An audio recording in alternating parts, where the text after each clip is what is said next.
2nd place, and I came in 1st place in my store preliminaries. I didn't record the deck profile earlier, so I'm doing it now.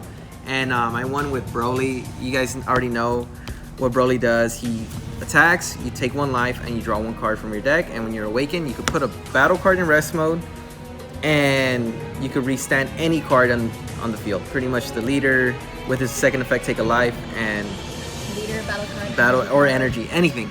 And you'll see what I came up with. And it's pretty standard. I feel like a lot of people are starting to figure it out. And it's super powerful. So let's get to the deck profile. So this is what I was running. So I ran 3 Successor of Hopes. So I do run the swap engine, Path to Greatness. Yes, it's degenerate, but it gets you the wins, honestly, against Janemba. My hardest matchup is probably Green Broly and Janemba, just because I need to find Victory Strike as fast as possible against Janemba. And Kid Goku's not too worrisome, but they do have combo cards that do kind of kill. But I do run 2 Grandpa Gohans, or Adoptive Father Son Gohan, for the 1-drops. After you search it out, you bring out him, or you look for him to start your engine. And I run 2, what is it? Interpret, I can't read upside down. Dynasty Son Goku, or Son Gohan side, sorry. And then we have Dependable Dynasty Son Goku. The reason I run this guy is just because I want to run more aggro, because I played against Shenjita and I lost. Shout out to Michael Kano.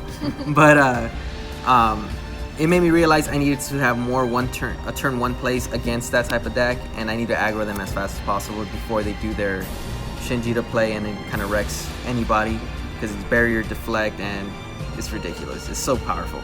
And then we run 4 Son Goku Path to Greatness. Very strong. The best card, I think, in the game, honestly. You play it, you rest a card, and you draw a card. And then you can swap into this behemoth right here. And if you swap into him, you put 3 of your opponent's cards into rest mode, like their battle cards or energy, ignoring barrier if it's a battle card. And he's deflect, so it's always going to happen. And the best card in the game that it's just one of the best cards. It's the most expensive and it's the best card. The $300 card. If you have it, play it. It's a must. If you have the card, play it. I think if you have any secret rare of any variant, like secret rare Broly or Boo, just throw it into a deck, and it's just gonna be awesome. And then we ran. That was pretty much the swap mechanic, or the swap engine that we run. And then moving on to the other 1-drop plays that I do play. I do play Master Roshi for Forge of Will, just because sometimes I don't want to dump Path to Greatness, or it's just another Universe 7 card I could drop. It's pretty good. And a negate. And it's a negate, and it's searchable with another card that I have.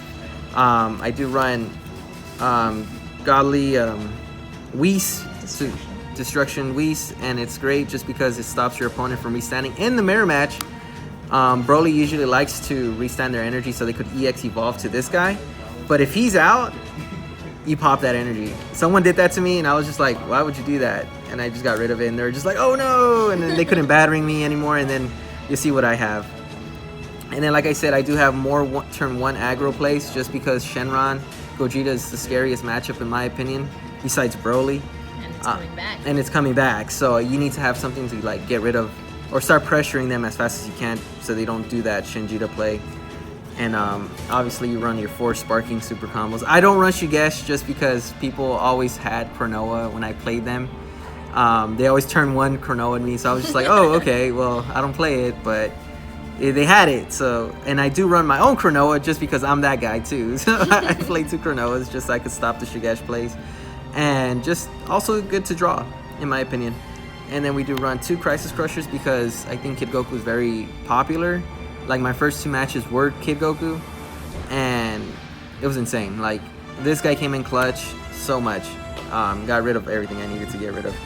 And then we run 1 Trunks Power Overseeing Time just because Janemba scared me a little bit. I'm like, oh, I need to have 1 just in case they do mill out Victory Strike or any. Have you ever gotten your Victory Strike milled though?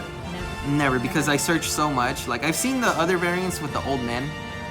Was it Master Shen and Roshi? And I personally don't like that variant just because you can't search your deck. And I like searching just so I can make sure that, hey, okay, Victory Strike's in my deck or in my life. And so I play it from that.